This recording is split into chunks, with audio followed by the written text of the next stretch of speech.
आज जानते हैं एटम होता क्या है। एटम वैसे कल भी बताया था थोड़ा बहुत कि एटम होता क्या है, बताया था ना। एटम क्या था, एक सबसे छोटा पार्टिकल था जो जुड़ जुड़ के इतने सारे मैटर को तैयार करके रखा है ना, सब चीज को। जस्ट लाइक अगर एग्जांपल दिया जाए, जैसे सेल में हम आपको एग्जांपल दिए थे, ब्रिक्स मिलके क्या बनाता है, वाल, बिल्डिंग्स, वाल्स, है ना। वाल्स बनाया, वाल्स मिलके आपका और क्या बनाया, रूम बनाया। इसी तरह से बिल्डिंग तैयार हुआ। उसी तरह से हमारा जो एटम है वो एटम अकेले नहीं रहता था, साथ में रहता था, वो मॉलिक्यूल बना लिया था। क्या बनाया था, मॉलिक्यूल। यही मॉलिक्यूल ढेरे मानी एक साथ इकट्ठा होकर क्या बना लिया था, पूरा मैटर तैयार कर लेता है, एक बड़ा सा मैटर जिसको हम लोग देख पाते हैं। नहीं तो अगर वो मॉलिक्यूल तक रुक जाए तो वो हमें नजर नहीं आएगा। मॉलिक्यूल भी आपस में जुड़ जाता है ना। देखते हैं ना, लोग अपने जैसा आदमी ढूंढता है, बोलता है कि चलो ही मेरे जैसा, हम इसी के साथ रहेंगे। तो वही हिसाब है मॉलिक्यूल का। मॉलिक्यूल भी है ना अपने जैसा लोग ढूंढता है और अपने आप को अट्रैक्ट करता है, दूसरे को क्या करता है, अट्रैक्ट करता है, अपने जैसे लोगों को पकड़ के रखता है। इसी कारण से आज हम लोग इतना बड़ा बड़ा मैटर को देख पा रहे। वो क्या किया, एक दूसरे को पकड़ लिया, बहुत सारा मॉलिक्यूल आया, सब मॉलिक्यूल एक दूसरे में जुड़ गए। किसी के पास ज्यादा कैपेसिटी है तो ज्यादा कस के पकड़ के रखा है, किसी के पास कम ताकत है तो कम कस के पकड़ के रखा है। जैसा मैं सॉलिड के पास ज्यादा कैपेसिटी है इसलिए वो ज्यादा कस के पकड़ के रखा है, जिसके कारण क्या होता है, उसको इजीली हम उसको तोड़ नहीं पाते, अलग नहीं कर पाते हैं। वही अगर हम बात करें लिक्विड की, तो लिक्विड जो होता है थोड़ा सॉफ्ट होता है, उसमें ज़्यादा अट्रैक्शन फोर्स नहीं होता, जिसके कारण वो लूजली होता है ना, वो इजीली इधर से उधर बह जाता है। और गैस का तो भाई कहना ही नहीं, तो मस्त मौला इधर से उधर घूमता रहता है, कोई लेना देना उसको है ही नहीं।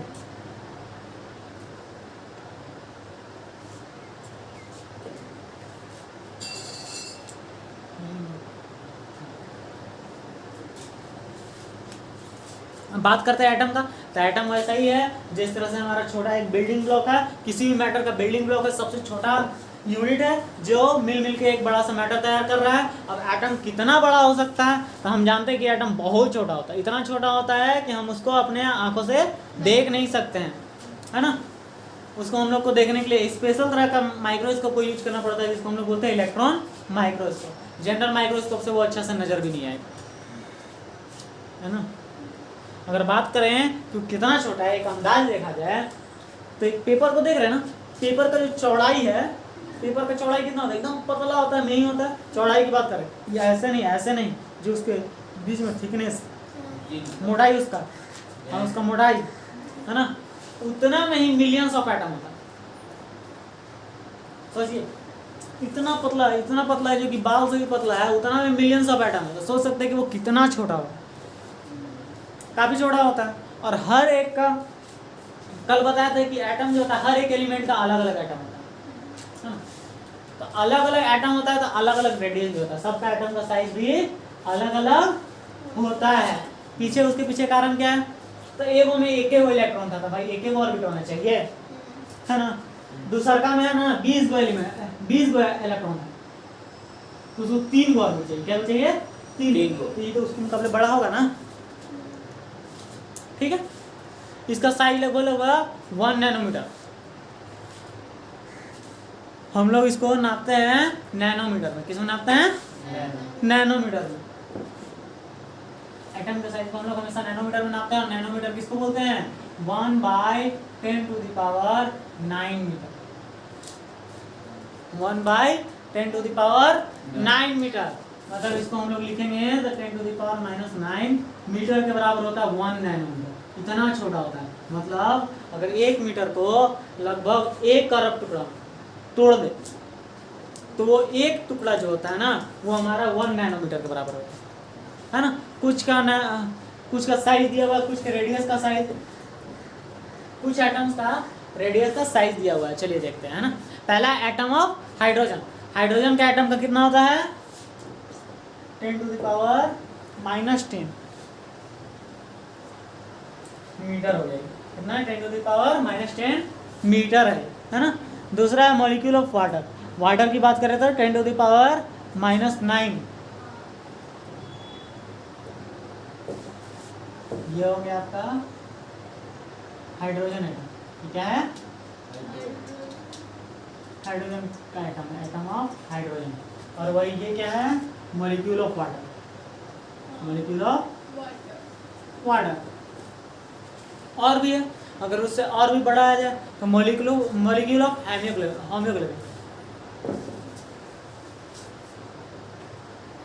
होमोग्लोबिन,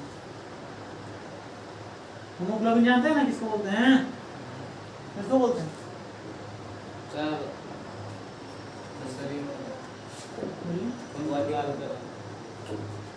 अरे बॉडी के ब्लड में होता है, जिसके कारण हमारा ब्लड जो होता है रेड होता है, हमने बोले सर है ना। तो हम बोले लाल करने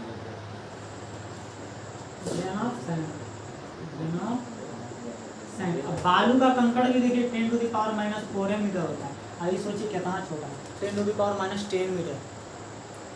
बालू का कंकड़ का भी साइज क्या होता है, 10⁻⁻⁴, मतलब लगभग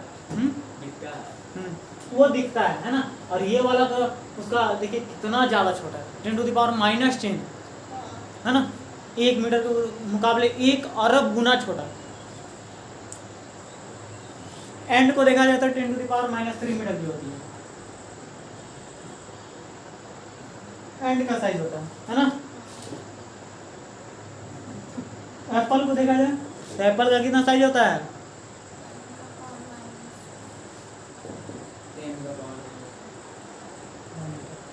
है ना, 10⁻−1 मीटर। ये सबका रेडियस है ना, क्या है, रेडियस बताया गया। अब ये एक अंदाज के लिए बताया गया है कि देखो एप्पल जो होता है 10⁻−1 मीटर है, तो कितना बड़ा है, इतना बड़ा। एंड जो इतनी छोटी सी है, जिसका कितना है 10⁻−3, इतना छोटा है।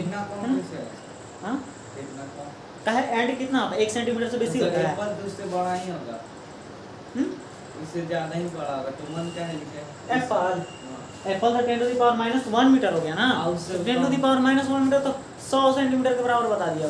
100 सेंटीमीटर नहीं, 1 सेंटीमीटर का बता दिया, तो 1 सेंटीमीटर से बेसी बड़ा होता है। सेव 1 सेंटीमीटर 10 सेंटीमीटर के आसपास बताया, 10⁻−1 हुआ ना, तो 10 से डिवाइड करवाया, ये हो गया 10 सेंटीमीटर। तो 10 सेंटीमीटर नहीं रहेगा, रहता ना उतना रेडियस उसका। नेक्स्ट है एंड 10⁻−3 मीटर, तो ये आपका 1 सेंटीमीटर से भी कम हो गया, 1 सेंटीमीटर से भी कम हो गया, 1 मिलीमीटर के बराबर हो गया। ग्रेन ऑफ सैंड, तो ये 1 मिलीमीटर से भी कम हो गया, उससे भी छोटा हो गया। सोचिए कि उससे भी छोटा हो गया। अब उससे भी कई गुना छोटा होता है मॉलिक्यूल ऑफ होमोग्लोबिन, होमोग्लोबिन का मॉलिक्यूल उससे भी कई गुना छोटा हो गया, है ना। और उससे भी कई गुना छोटा, उससे बड़ा होता है, कौन होता है, सॉरी, उससे भी कई गुना छोटा होता है आपका मॉलिक्यूल ऑफ वाटर। वाटर का मॉलिक्यूल और छोटा होता है। और उससे भी छोटा होता है हाइड्रोजन का एटम। तो एटम मतलब इस अंदाज से बताया गया कि एटम जो होता है काफी छोटा होता है, इतना छोटा होता है जिसको हम लोग अपने आंखों से देख नहीं सकते हैं, बहुत ही ज्यादा छोटा है।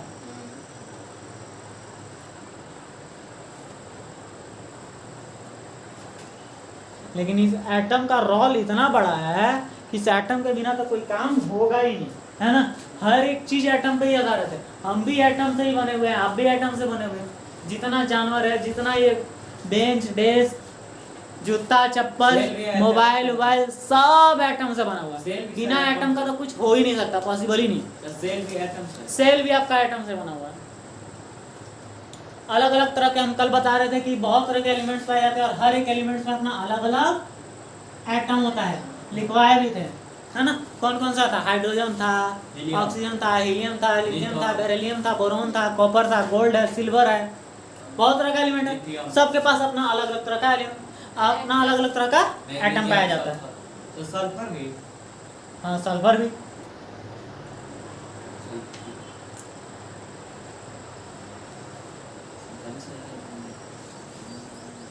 अब जितना भी हमारे पास जितने भी एलिमेंट है, एलिमेंट को कुछ ना कुछ नाम दिया गया, हर एक एलिमेंट को नाम दिया गया। अब नाम भी दिया गया तो नाम तो था बड़ा बड़ा थोड़ा, हम लोग नाम से जानते थे कि हाँ हाइड्रोजन होता है,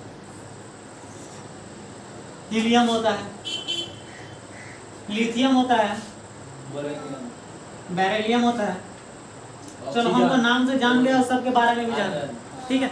लेकिन जब बात आए कि उसके जब केमिकल रिएक्शन होता है तो केमिकल रिएक्शन में इसको लिखना बड़ा मुश्किल होता था। सर। अब केमिकल रिएक्शन को लिखना बड़ा मुश्किल होगा, अब पूरा लेंथ में लंबा चौड़ा लिखेंगे। क्या लिखेंगे कि हाइड्रोजन, प्लेटिनम एलिमेंट है। हाँ हाँ, 2 एटम ऑफ हाइड्रोजन, सपोज लिखे 2 atom of hydrogen react with 1 atom of oxygen to form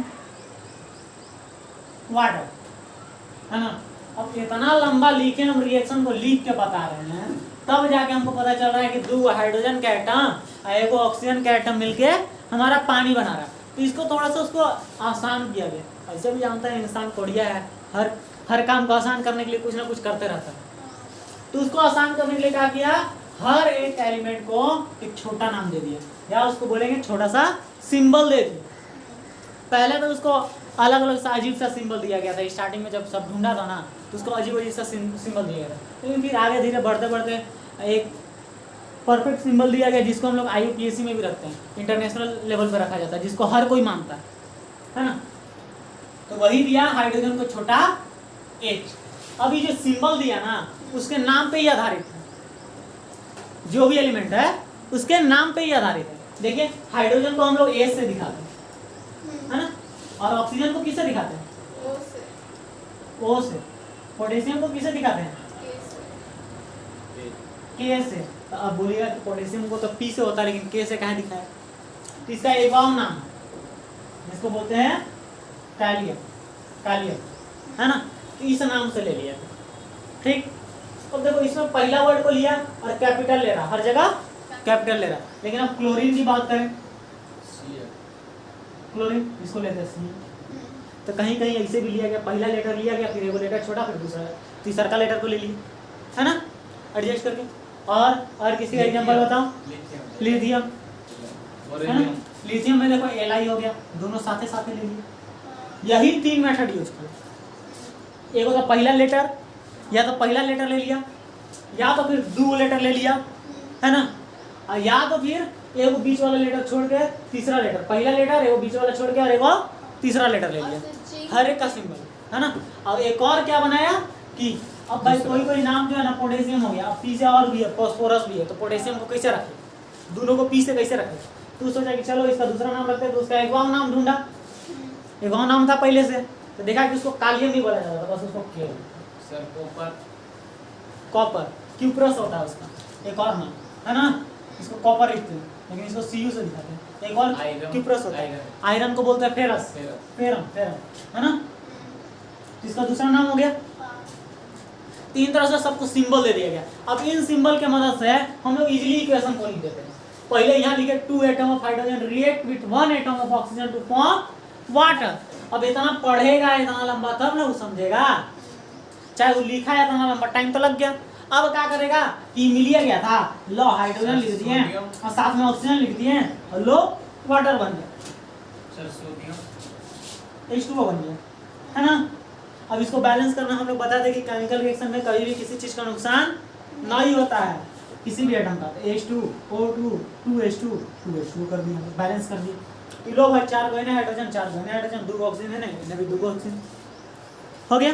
sir sodium का Na हो गया, इसका नाइट्रियम नाम है इसका। N लेने का एक अंदाज रख दिया गया। N कैसे लेगा, N से नाइट्रोजन नहीं होता है, तो फिर N कैसे ले लेगा। अब 2 के जैसा नाम हो जाएगा तो फिर गड़बड़ा ना जाएगा। अब एक क्लास में 2 का नाम कराता, अगर बुलाया जाए, मान लो तो अभिषेक नाम के 2 है, बोलेंगे अभिषेक, तो दोनों ना खड़ा हो जाएगा। हमको बताना होगा ना ये अभिषेक, जो छोटा वाला अभिषेक है वो खड़ा है ना। तो इसीलिए यहाँ पे A ले लिया साथ में कि नहीं सोडियम वाला N है। सर साइंस में लिखता रहता है, पता चलता है ये दो रहता है सर, एक ना 2 A के नाम से रहता है कहाँ पे, साइंस में। मतलब लिखता था। हाँ, तो लिखता था, कंफ्यूजन हो जाता कि काज केकर से रिएक्ट करवा दिया। अब 4 को निकालते, चारों को में से मिलाते कि केकर से रिएक्ट किया है भैया, क्या है, तब ना नाम बताते हैं। अब सबको अपना यूनिक नेम दिया, यूनिक सिंबल दिया, इसलिए हम लोग उसको पहचान लेते हैं। लेकिन अगर यूनिक सिंबल नहीं होता तो दिक्कत होने लगता।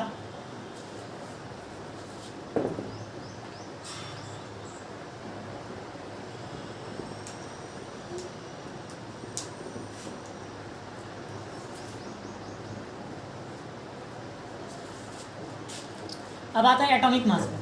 अब सीधा सी बात है, हम लोग स्टार्टिंग से जानते हैं कि अगर कोई जगह घेर रहा है और उसके पास मास है तबे वो मैटर है। मैटर जो बना हुआ है किससे?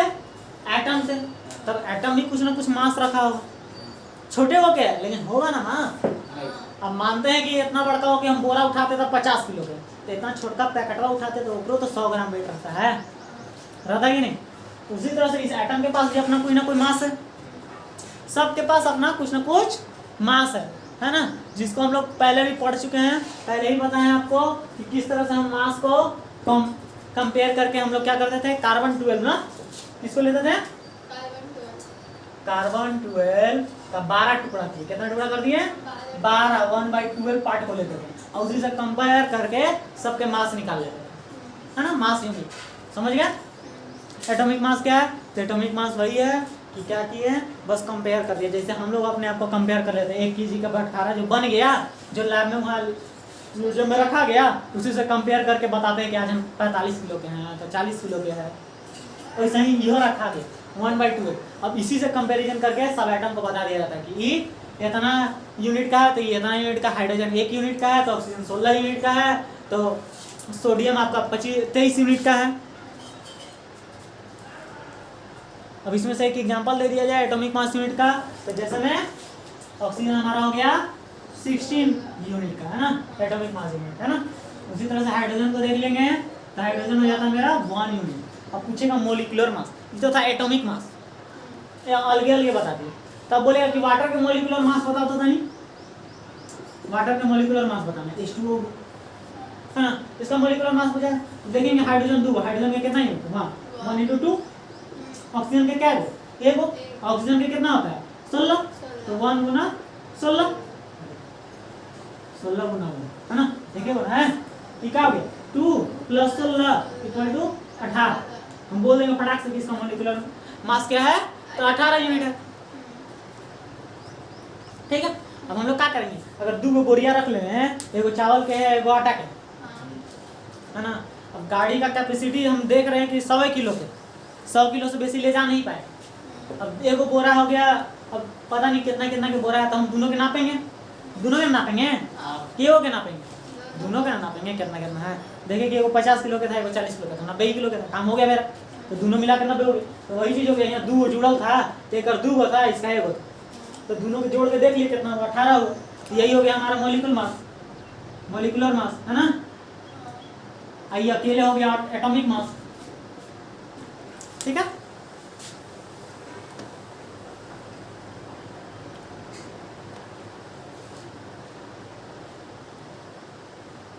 एलिमेंट्स नेम आप लोग को सबको लिखवाया गया है। चलिए एक एक करके बताइए, तो पूछ रहे हैं ना, पूछें।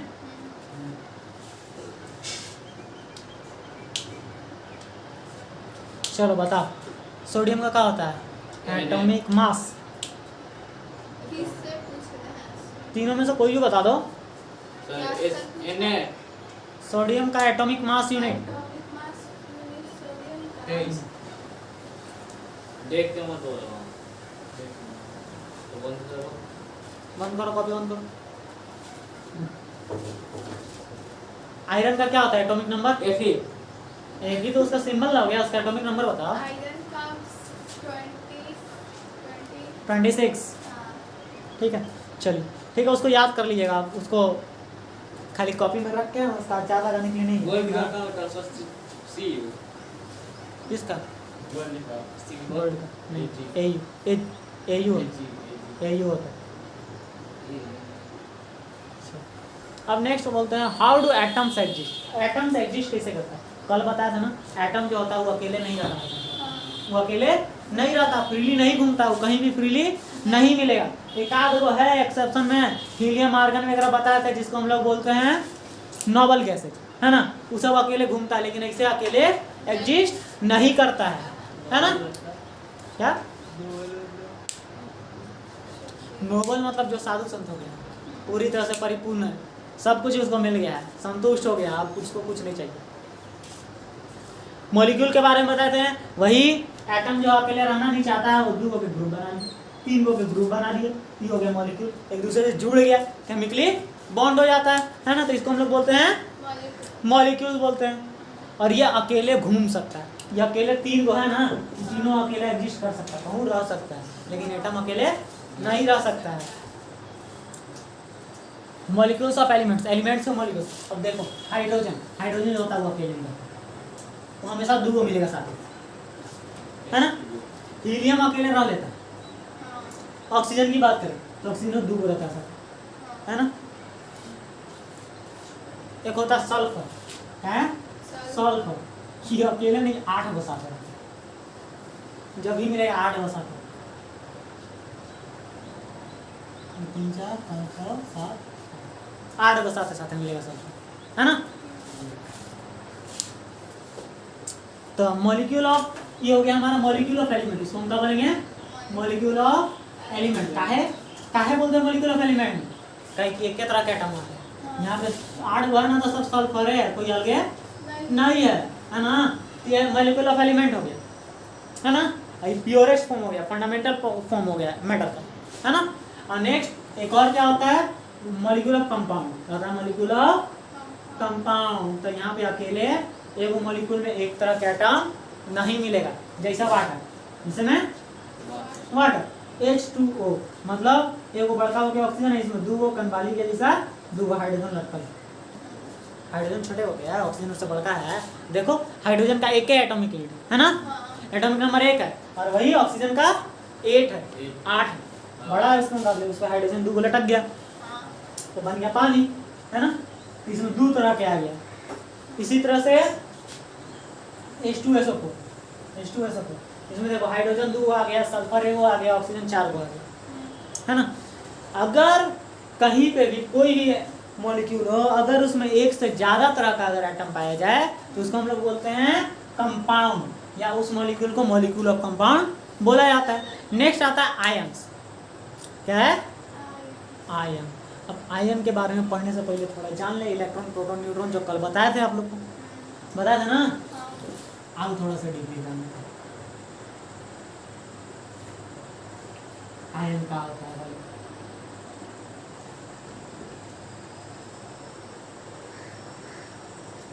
अब देखो एटम जो था, वो एटम खाली गोल डिब्बा नहीं था, उसके अंदर बहुत सारा कुछ था ना।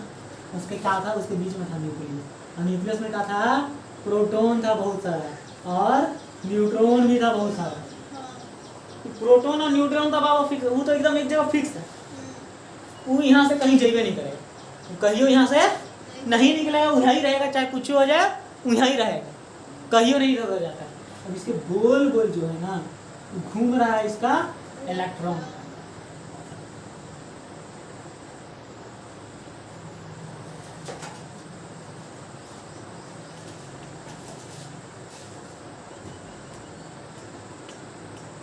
है ना, इस तरह से घूम रहा है,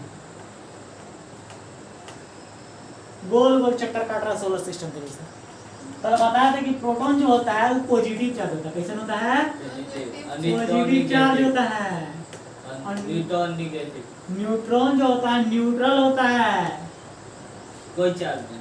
हाँ कोई चार्ज नहीं। और इलेक्ट्रॉन जो होता है निगेटिव चार्ज होता है। कैसा होता है, निगेटिव चार्ज होता है। अभी प्रोटॉन और इलेक्ट्रॉन जो है ना, दोनों के दोनों एक के जैसा होता है, मतलब दोनों के पास है ना एक ही चार्ज होता है, सेम चार्ज होता है। क्या होता है, सेम चार्ज होता है, बट अपोजिट होता है, अपोजिट होता है ना।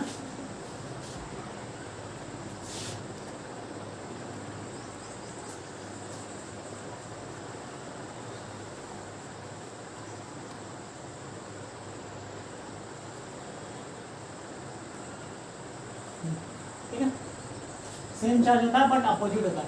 यही कारण से क्या होता है, और दोनों इक्वल नंबर में होता है, दोनों क्या होता है, इक्वल इन नंबर्स होता है।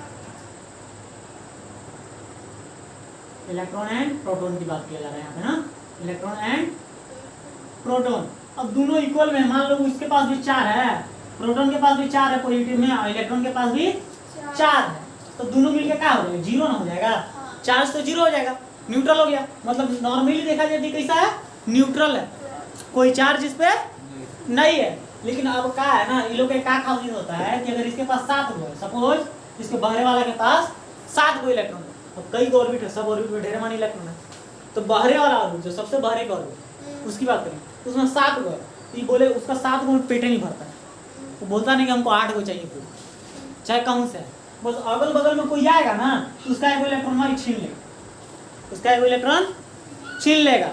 अब तो यहाँ पे एक इलेक्ट्रॉन बढ़ गया, अब एक इलेक्ट्रॉन बढ़ गया ना, लेकिन प्रोटॉन तो नहीं बढ़ा, उतना था उतना रह गया, तो एक इलेक्ट्रॉन बेसी हो गया, एक इलेक्ट्रॉन का हो गया बेसी हो गया, मतलब निगेटिव चार्ज है वो ज्यादा हो गया ना ज्यादा, तो इस पे कैसा चार्ज आ गया निगेटिव। अब सपोज +4 था यहाँ पे -5 हो गया, तब तो -1 बच ना गया, वो निगेटिव चार्ज ना बन गया इस पे, तो ये है आयन, इसी को हम लोग बोलते हैं आयन, यही है आयन। जब एक आध इलेक्ट्रॉन लॉस कर देता है, चाहे तो ले लेता है, चाहे तो दे देता है, चाहे तो ले लेता है, तो उस पर वो चार्ज बन जाता है। अगर दे दिया तो प्रोटॉन बेसी हो गया, एगो निगेटिव कम ना हो जाएगा, दे दिया तो प्रोटॉन बेसी हो गया तो पॉजिटिव चार्ज हो गया, और अगर ले लिया तो एगो इलेक्ट्रॉन बेसी हो गया तो निगेटिव चार्ज हो गया, ओकरे बोलते हैं हम लोग आयन, इसी को क्या बोलते हैं आयन। इसके बारे में आओ अच्छा से डीपली जिक्र करेंगे इसके आगे चैप्टर में, है ना। इसी को बोला जाता है आयन।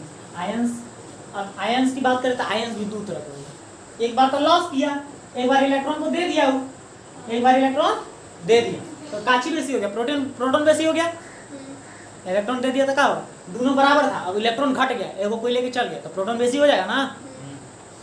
ये हो गया पॉजिटिव चार्ज, कैसा हो गया पॉजिटिव चार्ज, जब दिया तो लॉस किया तो पॉजिटिव चार्ज हो गया, और इसको बोलते हैं हम लोग कैटायन, क्या बोलते हैं कैटायन।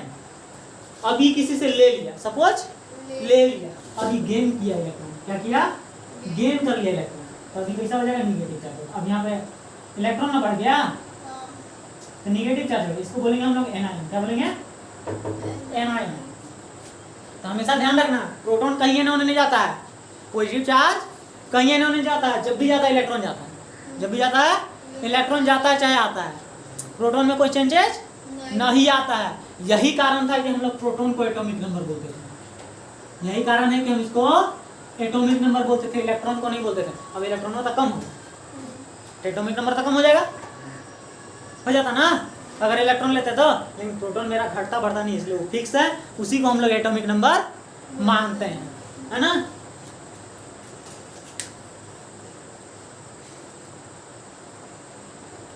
अब चलिए केमिकल फॉर्मूला लिखने का कुछ तरीका है, उसके बारे में जानेंगे। उससे पहले हम निगेटिव और पॉजिटिव की बात कर लें, है ना।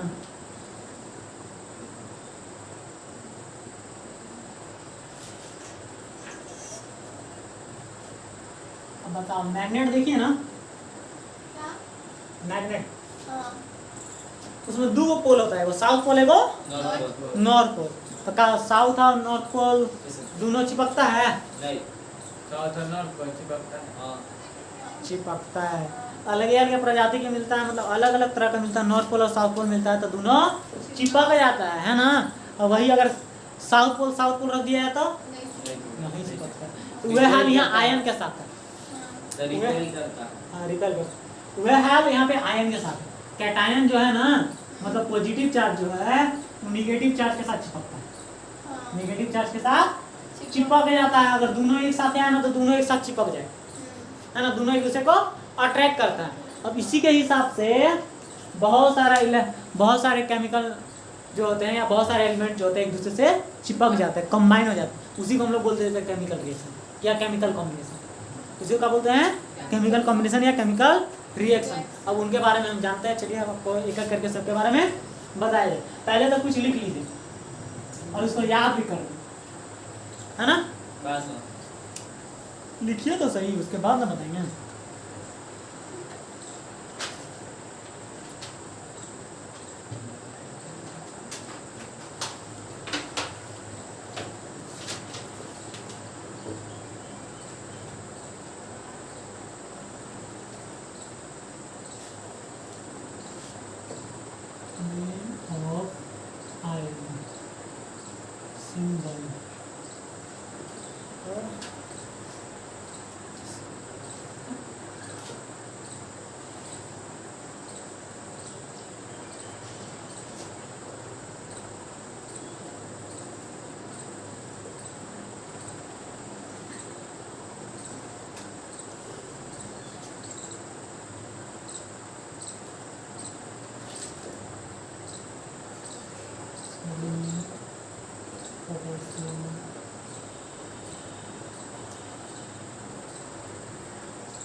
टू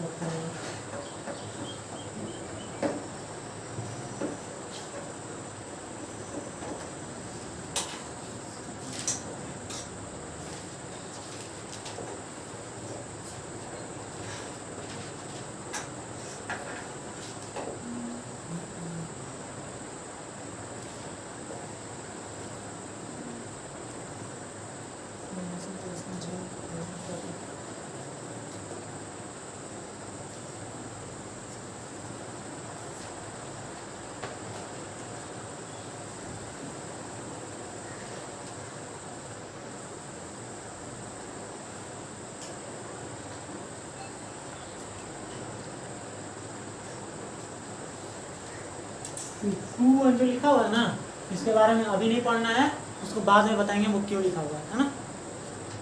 कौन सा? ये भी बताएंगे 2 1 किसी क्लास में हम आपको समझा देंगे इसके बारे में, क्या रीजन था जो कि ये 2 और 1 काहे लिखा गया, क्या कारण है।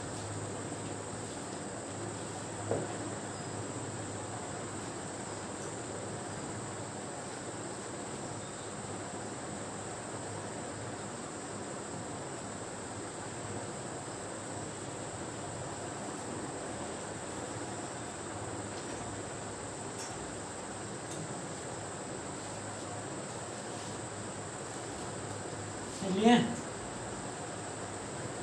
नहीं सर।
अगर ई नहीं याद हुआ तो आगे चल के बहुत दिक्कत होगा, इसलिए इसको किसी हाल में याद कर लेना है, कहाँ?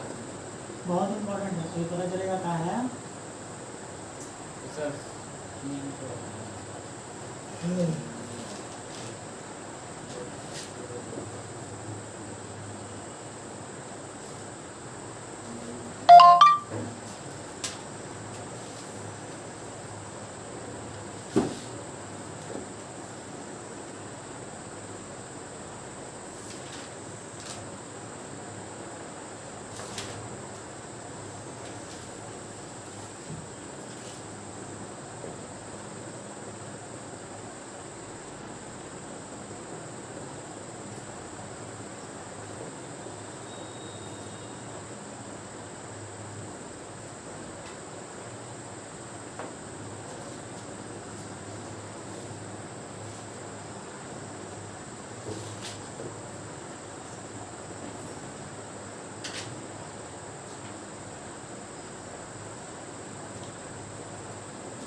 लिए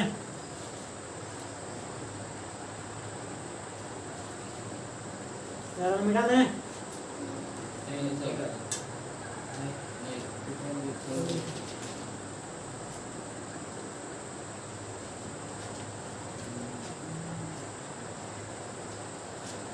कितना सर पूरा 118 बचता है? नहीं 30 और 5 छोटे और 6 5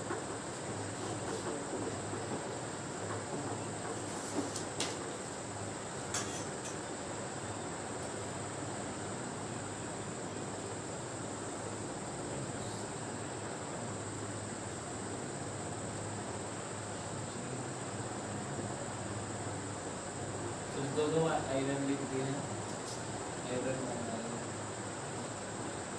3 बार आयरन लिखा हुआ है। 2 बार कॉपर भी 2 बार है।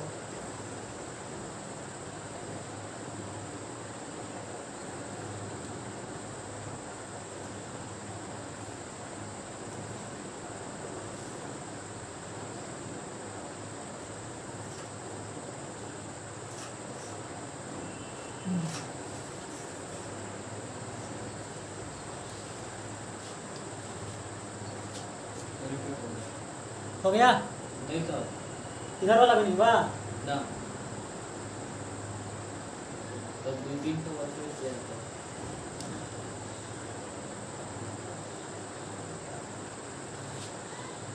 हो गया सर, हो गया ना? तुम्हारा हुआ बंडी? मेरा नहीं हुआ। बगल से लिख लो।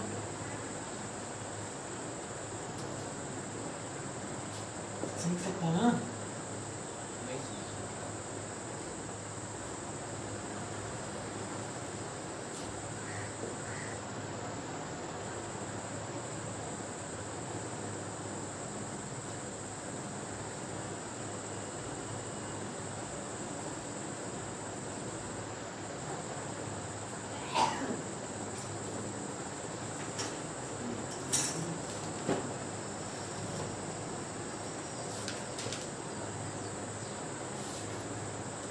सर, इसको में है तो देखिए, देखें हम।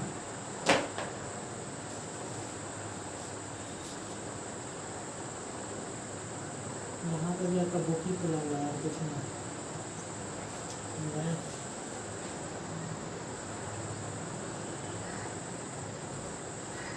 पहला को देखो ना, निकाल दीजिए।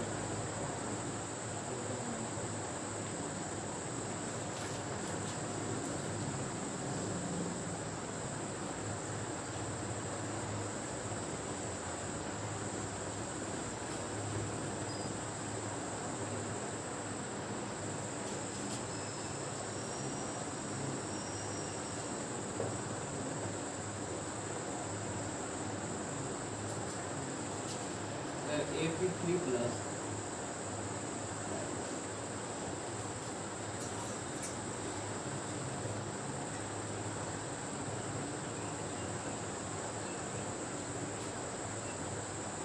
क्या बोले?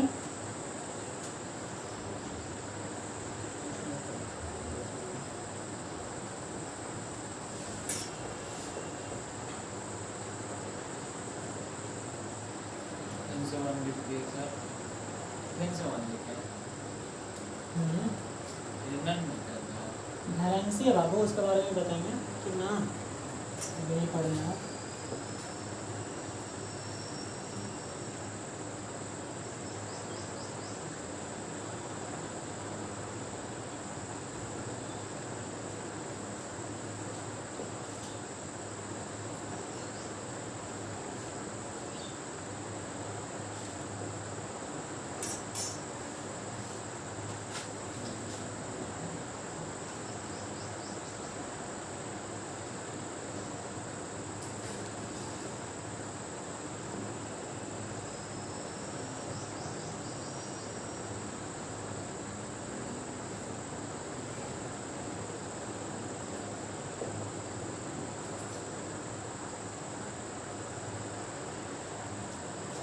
इसलिए सब भाई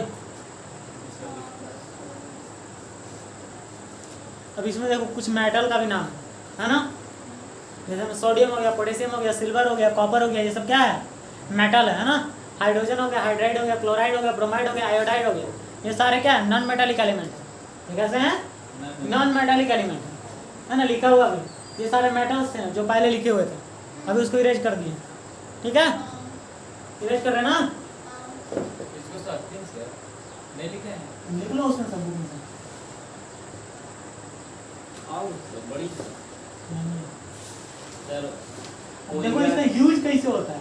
हम लोग केमिकल नेम लिखे थे ना, जैसे वाटर का लिखे थे H2O लिखे थे, हाइड्रोक्लोरिक एसिड हो गया HCl लिखते हैं, है ना। चाहे H2SO4 हो गया, सल्फ्यूरिक एसिड को H2SO4 काहे लिखते हैं, है ना। ऐसा काहे लिखते हैं? हाइड्रोक्लोरिक एसिड को HCl काहे लिखते हैं? इसमें 2 आया तो यहाँ 4 आया, तो यहाँ पे कुछ काहे नहीं लगा। ये सब के पीछे कारण ये आयंस था। वो क्या था? आयंस था और उसका वैलेंसी था। जो वैलेंसी लिखे थे ना साइड में 1 2 3 वो था, उसी के लिए इसको लिखवाया गया हम लोग को, है ना, ताकि हम लोग ये जान सके किसी के अगर केमिकल फॉर्मूला लिखाया जाए या कोई केमिकल को आपस में रिएक्ट करवाया जाए तो उससे क्या बनेगा, कौन सा कंपाउंड तैयार होगा, उसको जानने के लिए हम लोग वो सारे के सारे अभी जो लिखवाए हैं आपको, टेबल जो लिखवाए हैं आपका आयंस का, वो टेबल उसी के लिए लिखवाए हैं ताकि हम लोग समझ सके। देखिए अभी जो लिखवाए हैं उसमें से एक कॉपर लिखा हुआ होगा या पोटेशियम लिखा हुआ होगा। चलिए सपोज पोटेशियम लिखा हुआ, क्या लिखा हुआ है? पोटेशियम का क्या लिखा था? K प्लस मतलब 1 प्लस में क्या है? प्लस में 1 है ना। अब दूसरा एक और ले लेते हैं, पोटेशियम क्लोराइड, Cl ले लेते हैं। क्या? क्लोराइड, क्या है? क्लोराइड। उसका क्या है? Cl माइनस है। प्लस प्लस आपस में नहीं जोड़ता, प्लस माइनस ही जोड़ता है ना। आयंस में अगर कनेक्शन होगा तो प्लस माइनस में होगा। जानते हो पॉजिटिव पॉजिटिव आपस में नहीं जुड़ता है। तो सपोज K, तो यहाँ K हो गया, K का कितना है? 1। Cl का कितना है? 1। इसको इससे मल्टीप्लाई करवा दो, इसको इससे मल्टीप्लाई करवा दो, K 1 तो एक आ गया, Cl भी 1 तो एक आ जाएगा, है ना। और भी एग्जांपल देते हैं, जैसे में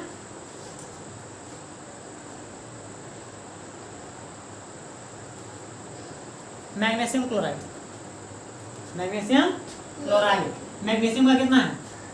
देखो तो 2 प्लस, और क्लोरीन का कितना है? 1 माइनस, है ना। देखो पहले लड़का दोनों इधर देखो, पहले लिख लेना घर पे। इधर देखो सागर समीर, Mg का 2, ठीक है, और क्लोरीन का 1। Mg को इससे मल्टीप्लाई कराएंगे और क्लोरीन को इससे, क्रॉस मल्टीप्लिकेशन होता है ना। Mg को देखो, Mg में 2 प्लस था तो 2 नीचे लिख दिए, क्लोरीन में 1 माइनस था तो 1 यहाँ लिख दिए, है ना। 2 इसमें 2 वो था, इसमें वो है 2 और 1 लिख दिए। Mg 1 से मल्टीप्लाई हुआ था, एक और आ जाएगा क्लोरीन Cl2। क्लोरीन जो है ना ये वो लेता है, इलेक्ट्रॉन को लेता है, इसलिए निगेटिव दिखाया है ना। अब मैग्नीशियम जो है ना वो देता है किसी को, इसलिए उसको पॉजिटिव दिखाया है ना। समझ में आ गया कहाँ से प्लस आया कहाँ से माइनस आया? हमको नहीं आया। किसको नहीं आया? आपको एटम के बारे में पता था ना, उसके चारों तरफ इलेक्ट्रॉन घूम रहा था। अगर वो इलेक्ट्रॉन चल जाता था, बाहर चल जाता था तो इलेक्ट्रॉन कम हो जाता था, होता था ना। तो उस पर कैसा चार्ज रहता? माइनस कम हो गया तो प्लस चार्ज हो जाता था कि नहीं। अब वही इलेक्ट्रॉन अगर एक घुस जाता था, इसमें और एक और इलेक्ट्रॉन आ जाता था तो बेसी बढ़ जाता था तो निगेटिव चार्ज हो जाता। कैसा हो जाता था? बढ़ता तो निगेटिव और घट जाता तो पॉजिटिव चार्ज होता था। अब इसके बारे में और भी डीपली पढ़ना है, आगे पढ़ना है, उसको और भी अच्छे से बताएंगे, है ना। लेकिन अभी जो चैप्टर पढ़ रहे हैं उसके अकॉर्डिंग क्या हुआ, इलेक्ट्रॉन बाहर गया तो पॉजिटिव, इलेक्ट्रॉन अगर बाहर से एक बार इलेक्ट्रॉन अंदर आ गया तो निगेटिव। ये देता है मतलब बाहर भेजता है इसलिए पॉजिटिव है, ये ले लेता है इसलिए निगेटिव हो गया। यो देता है 2 को बाहर इसलिए पॉजिटिव हो गया, और जो ले लेगा वो निगेटिव हो जाएगा, इसीलिए प्लस और माइनस दिखाया गया। किसका कितना कैपेसिटी? ये 1 को दे सकता है, 2 को दे सकता है। आयरन जो है 3 को दे सकता है, इसलिए उसमें 3 प्लस लिखा हुआ है। 3 तरह का आयरन है सर। 3 तरह का नहीं, 2 तरह का आयरन। इसके बारे में पढ़ेंगे, अभी नहीं पढ़ना है। आयरन कहाँ 3 तरह? एक तो आयरन 1 लिखे हैं, एक तो आयरन 3 लिखे। आयरन 1 नहीं, आयरन 2 और आयरन 3 लिखा हुआ होगा। आयरन 2 और आयरन 3 इसके बारे में बताएंगे। ये सब कुछ इलेक्ट्रॉनिक कॉन्फ़िगरेशन का चीज़ है। वैसे तो 11 में पढ़ना है लेकिन उसको पहले ही बता देंगे, ठीक है। एक तो आयरन 2 लिखे, आयरन 3। समझ में आ गया किस तरह से केमिकल फॉर्मूला तैयार होता है। अगर कोई बोलेगा कि मैग्नीशियम और क्लोराइड को रिएक्ट करवा, Mg प्लस Cl को रिएक्ट करवा, तो हम लोग सीधा लिख देंगे। हम देखेंगे यहाँ पे Mg का कितना था 2 था, Cl का कितना था 1 था, तो दोनों को क्रॉस कॉम्बिनेशन करवा के देखेंगे तो MgCl2 लिखेंगे। अगर किसी को नहीं पता है ये चीज तो क्या लिखेगा? Mg प्लस Cl को बस Mg प्लस Cl को MgCl लिख देगा, तो गलती हो जाएगा कि नहीं। तो आयरन भी बहुत इंपॉर्टेंट रोल प्ले करता है केमिकल कॉम्बिनेशन में, इसीलिए हम लोग आपको आयरन का टेबल लिखवाया गया है ना। और आपके एनसीईआरटी बुक में भी बहुत सारा है, लेकिन इतना को आप याद रखिए, इतना से लगभग सारा मिल जाएगा, है ना। और भी एग्जांपल है कैल्शियम हाइड्रोक्साइड। क्या है? Calcium hydroxide. कैल्शियम हाइड्रोक्साइड वाला इलेक्ट्रोन, कैल्शियम का कितना है 2+ होगा, है ना। हाइड्रोक्साइड का कितना है OH- होगा, है ना। हाइड्रोक्साइड का कितना है OH- होगा। सागर देख लीजिए, फिर दोबारा नहीं बताएंगे हम आपको। कैल्शियम का 2 पॉजिटिव है और हाइड्रोक्साइड का 1 नेगेटिव, लेकिन यहाँ ध्यान देना 2 है ना। इसके नीचे मतलब 2, इसके नीचे 1, इसका 2 से मल्टीप्लाई होगा और इसका 1 से मल्टीप्लाई होगा, इसका 2 से मल्टीप्लाई होगा। तो ये हो गया Ca का 1 से मल्टीप्लाई होगा, Ca रख दिया, और OH का 2 से मल्टीप्लाई हुआ, लेकिन OH दोनों का मल्टीप्लाई हुआ ना, इसलिए दोनों को ब्रैकेट में डाल के 2 लिखा। ब्रैकेट के बिना मत लिखना। O2 नहीं, वैसे नहीं लिखा जाता, ठीक है। यहाँ पे हाइड्रोक्साइड से ना OH से ना मल्टीप्लाई करवा रहे हैं। OH कंपाउंड बन गया, वो कंपाउंड का पूरा नेचर ही का चेंज हो गया, अलग हो गया। वो ऑक्सीजन और हाइड्रोजन नहीं रह गया है जो O2 और H2 कर दिए, है ना। OH एक अलग हो गया। समझ में आ गया किस तरह से केमिकल नेम बताया जाता है। आज के लिए बस इतना ही रहने दिया जाए।